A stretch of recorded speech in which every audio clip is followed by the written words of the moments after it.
Este es el canal de la libertad, el de la justicia y la paz de nuestro pueblo, la señal de las leyes y la transparencia, Ventana de la Verdad, por la Venezuela que todos queremos, Capitolio TV. El contexto político en que se reúne esta asamblea para elegir su directiva y celebrar su primera sesión del periodo anual legislativo tiene dos aspectos fundamentales: la de una profunda crisis económica, moral y social que ha debilitado al máximo la institucionalidad del país, y por otro lado, la de pesar sobre sus hombros una gran expectativa cuando la comunidad internacional y la mayoría de los venezolanos tienden su mirada hacia esta directiva, aspirando ver que cumple el rol que le corresponde como el órgano del poder público, no lo dudo, con mayor credibilidad y legalidad en el país.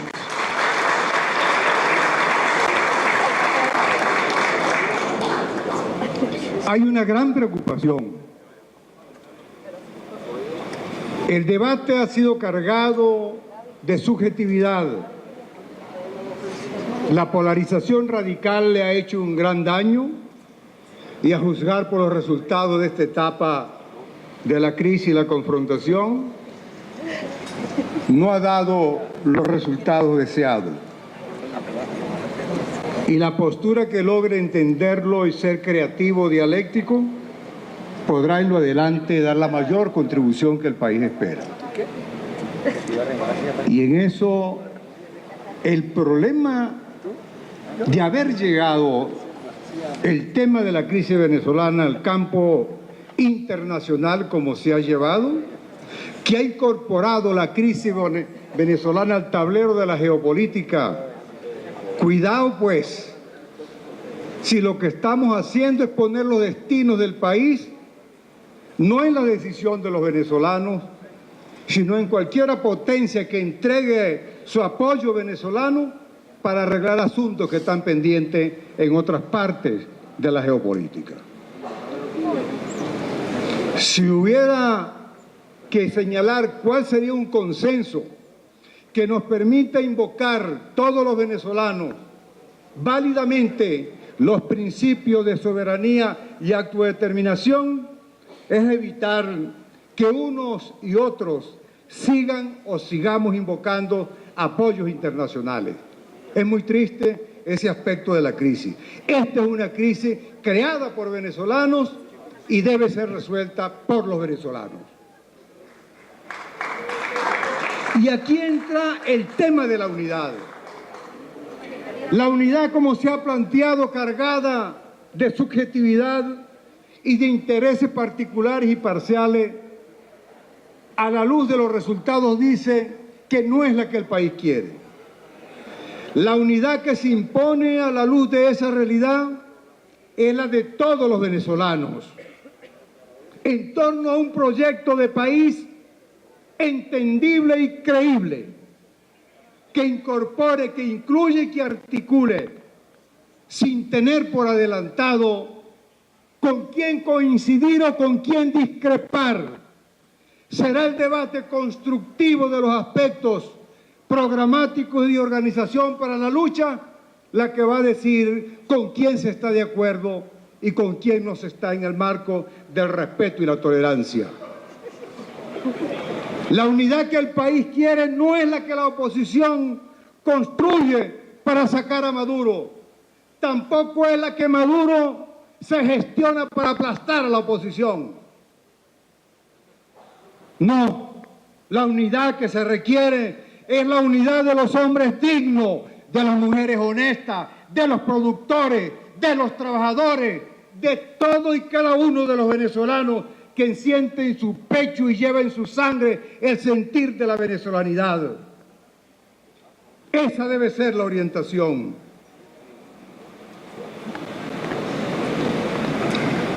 Esta crisis, colegas parlamentarios, su manejo nos tiene enredado.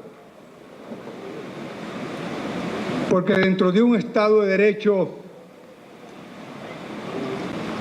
que funcione, las cosas estarían facilitadas. Pero veo extrañamente invertidos los términos. A unos invocando los hechos, actuando y observando las vías del derecho, y a otros que estando más obligados a observar la vía del derecho, llevando el país por la vía de los hechos. Y eso hay que revisarlo. La salida en crisis como esta, o se da institucionalmente cuando las instituciones son fuertes, o se da por la vía de las salidas convencionadas, de la negociación política, y así se llama. Y la negociación tiene que ser entre las partes en pugna, porque solo tienen capacidad de construir la paz los que por su naturaleza del conflicto tienen en sus manos la otra vía de fomentar la conflictividad y la guerra. Creo entonces modestamente que en el país está negada la vía de la violencia y está muy debilitada la vía de las instituciones. Lo que nos queda es la vía del entendimiento. Y no le tengamos miedo a esto. Querrámoslo o no, al final la vía será el entendimiento entre partes. ¿Cuántos capítulos amargos quedan? ¿Qué nivel de altura alcanzará la temperatura de la conflictividad? No sabemos. Dejémoselo a las leyes naturales del proceso. Lo que puede determinarse entonces, lo que no podemos determinar desde ahora, pero lo veremos en el futuro, en qué condiciones va a negociar cada parte. Porque se negocia una salida cuando el fiel de la balanza le indica a los actores que es menos costoso el entendimiento que el no entendimiento. Y tenemos ejemplos no tan lejanos. No hay que hablar de Churchill y Lenin, que pelearon mortalmente y se entendieron. Lo que pasó después de la Segunda Guerra Mundial, o de Colombia, con los grupos insurrectos y el Estado. Aquí tenemos ejemplos extraordinarios. Y yo voy a citar dos. Uno, donde la oposición radical declina para incorporarse a la legalidad y el orden establecido le creó sus condiciones, que es una manera de negociación. La guerrilla del 60 y 70 se vienen a la pacificación. Este viejo Congreso legisla, crea una nueva forma de adjudicación, de representación parlamentaria, establece el quórum nacional y le garantiza a cada movimiento en armas que se venga aquí con la Constitución y el reglamento de la mano a hacer parlamento. Y así logró pacificarse el país. Pero hay otro ejemplo cuando es el gobierno el que cede en la historia cercana. Nadie podía pensar que el presidente Marcos Pérez Jiménez en agosto del 57 podía negociar su salida. Pero fueron los hechos del 23 de enero de 1958 los que le dijeron a él que era menos costoso entenderse que seguir insistiendo en mantener por la vía de facto el control del poder.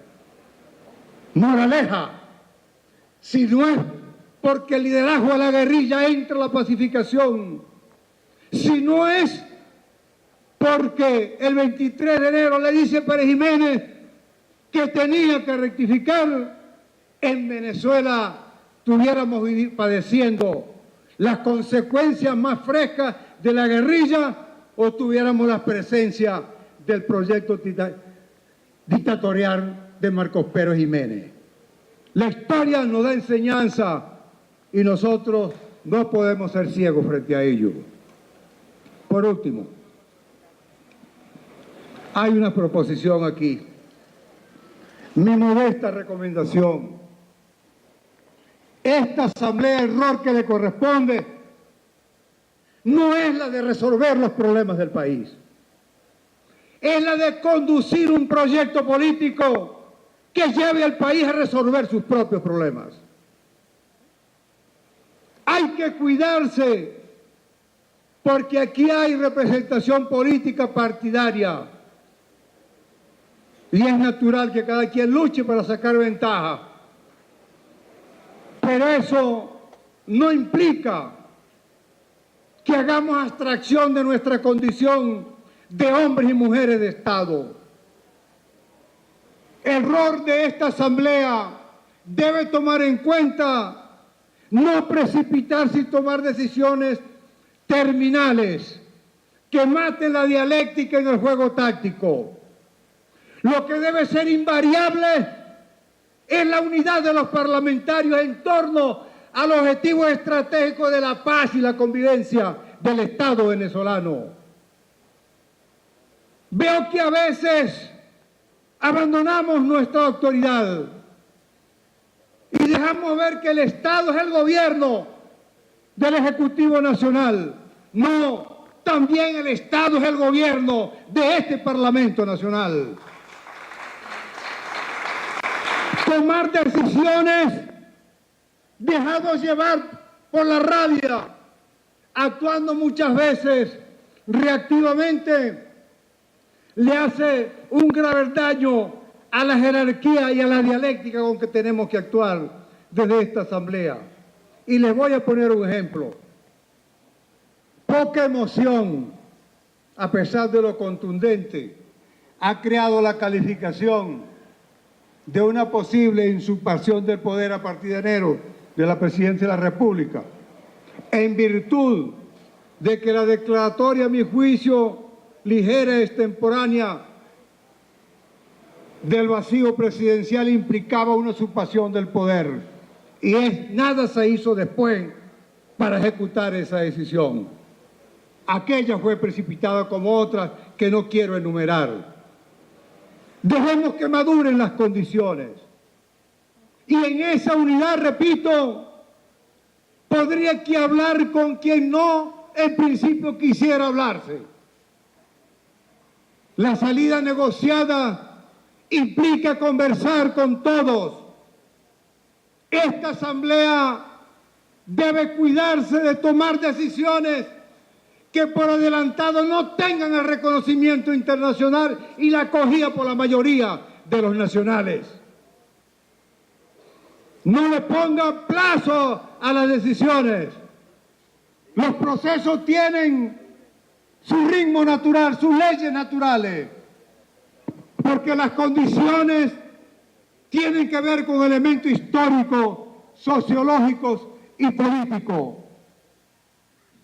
Termino de esta manera, que esta crisis es insostenible, hace inviable el país y invivible en unidad, en concordia, en afecto a los venezolanos, y alguna salida tendrá que tener, pero esta tiene que ser en el marco de la civilización, en el marco de la democracia, teniendo el documento de la Constitución como guía y el corazón de los venezolanos como la única orientación espiritual para alcanzar soluciones sostenibles. Llamen a la convivencia, ábranle caminos al encuentro con toda la sociedad y incorporemos a la diversidad de opiniones a un gran planteamiento, a una gran propuesta que haga posible salidas en una unidad superior para que vuelva la fortaleza y la convivencia institucional y la alegría a todos los corazones de los venezolanos. Muchas gracias. Este es el canal de la libertad, el de la justicia y la paz de nuestro pueblo, la señal de las leyes y la transparencia, Ventana de la Verdad, por la Venezuela que todos queremos, Capitolio TV.